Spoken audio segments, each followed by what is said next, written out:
सिर्फ सर झुकाने से बात नहीं बनती, परमात्मा के दर्शन करने हैं तो मन को भी झुकाना पड़ता है। नमस्ते दोस्तों, आप देख रहे हैं गीता ज्ञान, एक ऐसी सीरीज जहां श्रीमद् भगवद गीता के अलग अलग अध्यायों का सार पहुंचाने का छोटा सा प्रयास कर रहा हूं। मैं हूं आरजे कार्तिक और मैं श्रीमद् भगवद गीता की यथार्थ व्याख्या, यथार्थ गीता का पठन चिंतन मनन करता हूं, जिसे परमहंस स्वामी श्री अलगड़ानंद जी महाराज जी ने लिखा है और उसी से जो कुछ समझ पाया हूं आप तक पहुंचा रहा हूं। आज हम बात करेंगे चैप्टर 16 की 16वें अध्याय का सार क्या कहता है।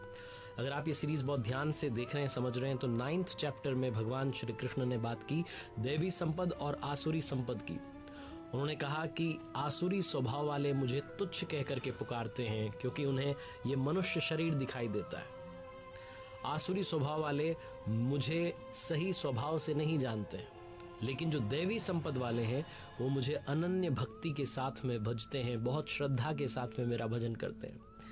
देवी संपद और आसुरी संपद दो बातें उन्होंने 9th चैप्टर में कही, लेकिन 16th चैप्टर में वो समझाने जा रहे हैं कि देवी संपद क्या है और आसुरी संपद क्या है।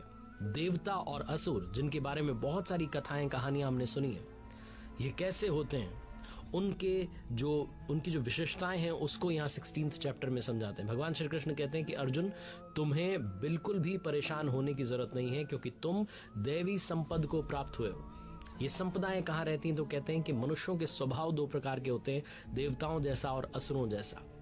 तो 16th चैप्टर की शुरुआत करते हैं। भगवान श्री कृष्ण कहते हैं, सबसे पहले जो पहला श्लोक है उसे समझिएगा। श्री भगवान उवाच अभयम सत्व संशुद्धि नियोग व्यवस्थिति दानम दमश्च यज्ञश्च स्वाध्यायस्तप आर्जवम। वो कहते हैं कि देवी संपद जिनके अंदर होती है, जो देवताओं जैसा व्यवहार करते हैं, उनमें भय का अभाव होता है, वो निडर होते हैं, निर्भय होते हैं। उनमें अंतःकरण की शुद्धता होती है, उनका जो अंतःकरण है वो शुद्ध होता है। उनके अंदर ध्यान के लिए दृढ़ स्थिति होती है। जब वो मेडिटेशन में बैठते हैं तो फिर उनका मन लग जाता है, इधर उधर मन चंचल नहीं होता, भागता नहीं है। वो सर्वस्व का समर्पण कर देते हैं। वो ये नहीं सोचते कि मुझे सिर्फ इतना ही अपने आप को डेडिकेट करना है, बाकी डेडिकेट नहीं करना है। वो सब कुछ तन मन धन से जो है वो भक्ति में लग जाते हैं। वो यज्ञ का आचरण करते हैं। यज्ञ यानी कि जो ज्ञानाग्नि की बात हुई है, जो ज्ञानाग्नि के बारे में भगवान श्री कृष्ण कहते हैं कि आराधना की जो प्रक्रिया है, जो ध्यान है, वही असली यज्ञ है, उसका आचरण करते हैं। ये स्वभाव होते हैं उनके जो देवी संपद को प्राप्त हुए हैं। भगवान श्री कृष्ण आगे देवी संपद के और गुण बताते हैं, विशेषताएं बताते हैं। कहते हैं अहिंसा सत्यम क्रोधस त्यागः शांतिरपेशुनम दया भूतेष्व लोलुप्यम मार्दवम हिरचापलम। अहिंसा यानी कि आत्मा का उद्धार करना। पिछले चैप्टर्स में भी हमने डिस्कस किया कि अहिंसा का मतलब सिर्फ ये नहीं कि आप दूसरों को नहीं हानि पहुंचा रहे हैं, दूसरों को नहीं मार रहे हैं। अहिंसा का मतलब ये भी कि आप अपनी आत्मा को अधोगति में नहीं ले जा रहे हैं, अपनी आत्मा के उद्धार के लिए भी ध्यान कर रहे हैं, भजन कर रहे हैं, प्रभु की भक्ति कर रहे हैं। अहिंसा सबसे बड़ा गुण होता है। इसके साथ ही देवी संपद को जो प्राप्त होते हैं पुरुष, जिनमें नर नारी दोनों आते हैं, उनमें गुस्सा नहीं होता है। वो उनका जो चित्त है वो स्थिर होता है, वो चंचलता से थोड़ा दूर रहते हैं। जो लक्ष्य के विपरीत निंदित काम है, जो बुरे काम है, उनको नहीं करते हैं। वो सब प्राणियों में दया भाव समभाव रखते हैं। वो व्यर्थ की चेष्टाओं में नहीं पड़ते हैं। आगे कहते हैं तेजः क्षमा पतिः शौचम द्रोहो नाति मानिता भवंती संपदम देवीम भिजातस्य भारत। भगवान श्री कृष्ण कहते हैं कि तेज जो है, जो एकमात्र ईश्वर में है, उसके तेज से जो कार्य करता है, ये गुण भी देवी संपद को प्राप्त हुए पुरुषों में, नर नारी में होते हैं। कहते हैं भगवान गौतम बुद्ध की जब दृष्टि पड़ी तो अंगुली माल के विचार बदल गए थे। भगवान श्री कृष्ण इस श्लोक में कहना चाहते हैं कि क्षमा, धैर्य, शुद्धि, किसी के लिए शत्रु भाव नहीं होना, अपने में ही सर्वश्रेष्ठ होने का जो भाव होता है उसका हमेशा अभाव होना, ये नहीं मानना कि मैं ही सर्वश्रेष्ठ हूँ। ये सारे के सारे जो गुण हैं, लक्षण हैं, ये देवी संपद को प्राप्त पुरुषों के, नर नारी के होते हैं। अब आगे आसुरी संपद के, यानी कि जो असुर हैं, उनकी जो संपदा है, उसके जो लक्षण है उसको थोड़ा डिफाइन करते हैं, बताते हैं। दंभो दर्पो अभिमानश्च क्रोधः पारुष्यमेव च अज्ञानम चाभिजातस्य पार्थ संपद मासुरिम। कहते हैं पार्थ, पाखंड, घमंड, अभिमान, क्रोध, कठोर वाणी और अज्ञान, ये जो हैं ये मेन सिम्टम्स हैं आसुरी संपद के, प्रमुख लक्षण हैं। ये जो दोनों संपदाएं हैं, देवी संपद और आसुरी संपद, ये रहती है हमारे हृदय में ही है। ये हमारे स्वभाव को ही बदलती रहती है। कभी आसुरी संपद जब आ जाती है तो हम असुरों जैसा व्यवहार करने लगते हैं, जब देवी संपद आ जाती है तो फिर हम देवताओं जैसा व्यवहार करते हैं। तो इन दोनों संपदाओं का काम क्या है उसको थोड़ा डिफाइन करते हैं। भगवान श्री कृष्ण कहते हैं, श्री भगवान वाच देवी संपद विमोक्षाय निबंधाया सुरीमता माँ शुचः संपदम देवीम भिजातो असि पांडव। ये जो दो प्रकार की संपदाएं कही गई हैं, इनमें जो देवी संपद है वो विमोक्षाय विशेष मोक्ष के लिए है, और जो आसुरी संपदा है जिसके बारे में बात की, घमंड, क्रोध, कठोर वाणी, अज्ञान, ये सब बंधन के लिए मानी गई है। इसीलिए कहते हैं कि अर्जुन तुम्हें शोक करने की, दुखी होने की जरूरत नहीं है, क्योंकि तुम देवी संपदा को प्राप्त हुए हो, विशेष मोक्ष को, विशेष मुक्ति को, यानी कि परम धाम को प्राप्त होगे।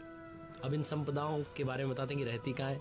तो कहते हैं, दो भूत सर्गो लोके अस्मिन देव आसुर एव च देवो विस्तरशः प्रोक्त आसुरम पार्थ में शृणु। हे अर्जुन, इस लोक में जैसा हमने भी बात की, भूतों के स्वभाव दो प्रकार के होते हैं, देवताओं जैसा और असुरों जैसा।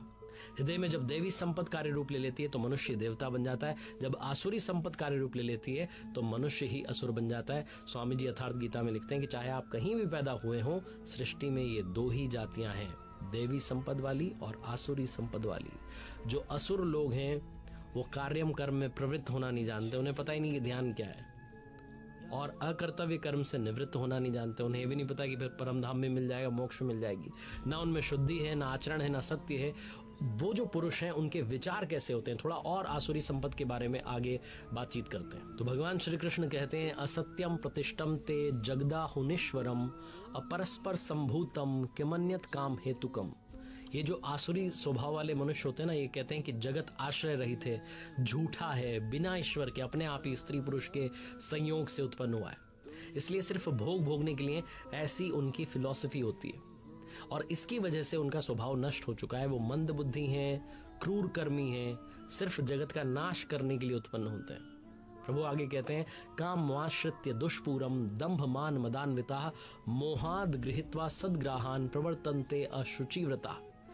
वो जो आसुरी स्वभाव वाले मनुष्य हैं वो दंभ में, घमंड में, मान में, मद में युक्त होकर के किसी भी प्रकार से पूर्ण ना होने वाली जो कामनाएं हैं उनका सहारा ले लेते हैं। अज्ञान से जो उन्होंने गलत सोच डेवलप कर ली है, उससे जो मिथ्या सिद्धांत हैं, जो गलत फिलॉसफी है, उसको ग्रहण कर लेते हैं और फिर इस संसार में बरतते रहते हैं। वो व्रत भी करते हैं लेकिन भ्रष्ट व्रतों से युक्त हुए हैं, इसलिए वो भ्रष्ट व्रतों से युक्त हुए जो हैं उनको तू असुर जान। वो सब ड्रामा करते हैं, वो सिर्फ दिखावा करते हैं, वो सिर्फ छल करते हैं। अब आपके मन में ख्याल आ रहा होगा, विचार आ रहा होगा कि रावण भी अति बुद्धिमानी था, बहुत ज्ञानी था, लेकिन वो भी भ्रष्ट व्रतों वाला था। वो दिखावे के लिए कर रहा था, वो दंभ के लिए कर रहा था, वो घमंड के लिए सारे आचरण कर रहा था। आगे भगवान यहाँ कहते हैं, चिंताम परिमेयाम च प्रलयांताम उपाश्रिता कामोपभोग परमा एता वदिति निश्चिता। ये जो आसुरी संपद वाले, जो आसुरी स्वभाव वाले मनुष्य हैं, ये अंतिम श्वास तक बिना मतलब की चिंताओं को लिए रहते हैं, और जब ये रस भोगते हैं तो आनंद मानते हैं। इनका कहना है कि जो संसार है सिर्फ मजे लेने के लिए, मस्ती करने के लिए, मौज करने के लिए है, स्त्री पुरुष के संयोग से उत्पन्न हुआ है, इसके आगे कुछ नहीं है। ये जो लोग होते हैं आसुरी स्वभाव वाले, ये धन कमाने के लिए रात दिन गलत काम कर रहे होते हैं। इन्हें लगता है कि मैंने आज ये पा लिया, कल वो पालूंगा, मेरे पास इतना पैसा है, कल और हो जाएगा, ये मैंने मार दिया, उसको मैं मार दूंगा। इस तरीके के बहुत अज्ञानी जो विचार हैं उनको अपने दिमाग में भर के रहते हैं। ये अपने आप में घमंड रखते हैं, मैं बहुत पैसे वाला हूँ, बड़े कुटुंब वाला हूँ, मेरे जैसा कोई नहीं है, मैं यज्ञ दान दूंगा। इस प्रकार के अज्ञान से हमेशा मोहित रहते हैं। तो क्या यज्ञ और दान भी अज्ञान है? इसके बारे में चैप्टर 18 में बहुत अच्छे से भगवान श्री कृष्ण ने विस्तार से बताया, तो उसको भी आप समझिएगा। भगवान श्री कृष्ण कहते हैं कि इतने सब पर भी वो रुकते नहीं है, वो बहुत सारी भ्रांतियों के, बहुत सारी गलत विचारधाराओं के शिकार रहते हैं। बहुत प्रकार से उनका जो चित्त है वो भ्रमित हो चुका है, वो मोह जाल में फंस चुके हैं, वो विषय भोगों में आसक्त हो चुके हैं, बहुत इंटरेस्ट रखते हैं। ऐसे जो स्वभाव वाले, आसुरी स्वभाव वाले मनुष्य हैं, वो अपवित्र नरक में गिरते हैं। अभी आगे भगवान बताने वाले हैं कि नरक क्या है। वो कहते हैं कि ये जो आसुरी स्वभाव वाले हैं, दूसरों की निंदा करते हैं, अहंकार रखते हैं, बल का जो है बहुत अहंकार है इनको, पैसे का बहुत अहंकार है, घमंड, कामना, गुस्सा करते हैं, और दूसरों के शरीर में जो परमात्मा है, यानी कि मैं स्वयं वहाँ विराजित हूँ, उससे द्वेष करने वाले हैं। ये शास्त्र विधि से जो सुमिरन करने की बात कही है, ये यज्ञ की, उससे भी द्वेष रखते हैं। ये उस विधि को त्याग करके कुछ न कुछ करते हैं, लेकिन सिर्फ दिखावा करते हैं। ये सही विधि का आचरण नहीं करते हैं। तो भगवान कहते हैं कि ऐसे आसुरी स्वभाव वालों का मैं करता क्या हूँ। तान हम दुष्टः क्रूरान संसारेषु नराधमान क्षिपाम्य जस्त्रम शुभा ना सुरिष्वेव योनिषु। कहते हैं मुझसे जो द्वेष करते हैं उन क्रूर कर्मी नराधमों को, उन राक्षसों को, आसुरी स्वभाव वालों को मैं संसार में लगातार आसुरी योनियों में गिराता हूँ। जो शास्त्र विधि को त्याग करके यजन करते हैं वो मनुष्यों में अधम है, क्रूर कर्मी है, ऐसा उन्होंने बताया। वो कहते हैं कि ऐसे अधमों को मैं नरक में गिराता हूँ, आसुरी योनियों में गिराता हूँ। नरक का मतलब आसुरी योनियों में गिराता हूँ, यही नरक है। साधारण जेल में, स्वामी जी लिखते हैं यथार्थ गीता में कि साधारण जेल की जो सजा होती है वो कितनी भयंकर होती है, और यहाँ लगातार आसुरी योनियों में गिरने का क्रम जो है वो चलता रहता है। इसीलिए मनुष्य को जब हम इस मनुष्य रूप में आए हैं तो लगातार दैवी संपद के लिए, पुण्य जो है उन्हें जागृत करने के लिए, जो पांडव पक्ष है उसको जागृत करने के लिए लगातार प्रयास करते रहना चाहिए। आगे भगवान श्री कृष्ण 16वें अध्याय में कहते हैं, आसुरी योनि मापन्ना मूढ़ा जन्मनि जन्मनि माम प्राप्येव कौन्तेय ततो यान्ति धमाम गतिम। कहते हैं कौन्तेय है, पार्थ है, अर्जुन, जो मूर्ख मनुष्य हैं वो जन्म जन्मांतरों तक आसुरी योनि को ही प्राप्त होता है, मुझे नहीं प्राप्त होकर के बल्कि और नीचे की योनियों में पहुंच जाता है।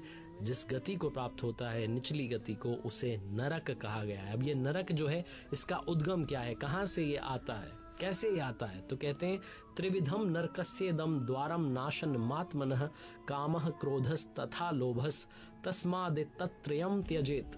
क्रोध और लोभ ये जो है नरक के मूल द्वार हैं, आत्मा का नाश करने वाले हैं, उसको अधोगति में ले जाने वाले हैं।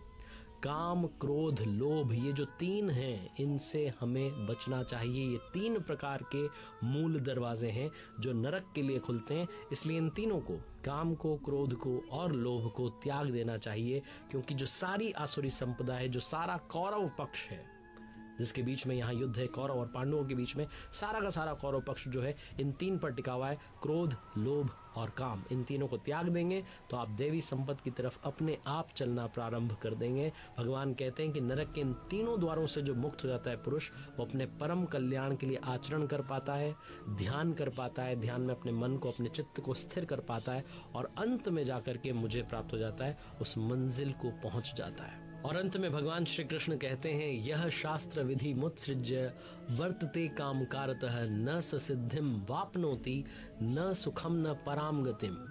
जो भी मनुष्य, जो भी नर नारी इस शास्त्र विधि को त्याग कर, शास्त्र कौन सा? इति गुह्यात्तमम शास्त्रम मिद मुक्तम मया नख। गीता जो स्वयं में पूर्ण शास्त्र है, इस विधि को त्याग कर जो यहाँ बताई गई है, अपनी इच्छा से बरतता है, अपने तरीके से जीवन यापन कर रहा है, वो ना तो सिद्धि को प्राप्त हो रहा है, ना परम गति को प्राप्त हो रहा है, और ना सुख को प्राप्त हो रहा है। उसके लिए वो जो नरक के दरवाजे हैं, वो जो तीन रास्ते हैं, तीन द्वार हैं, वो खुल चुके हैं।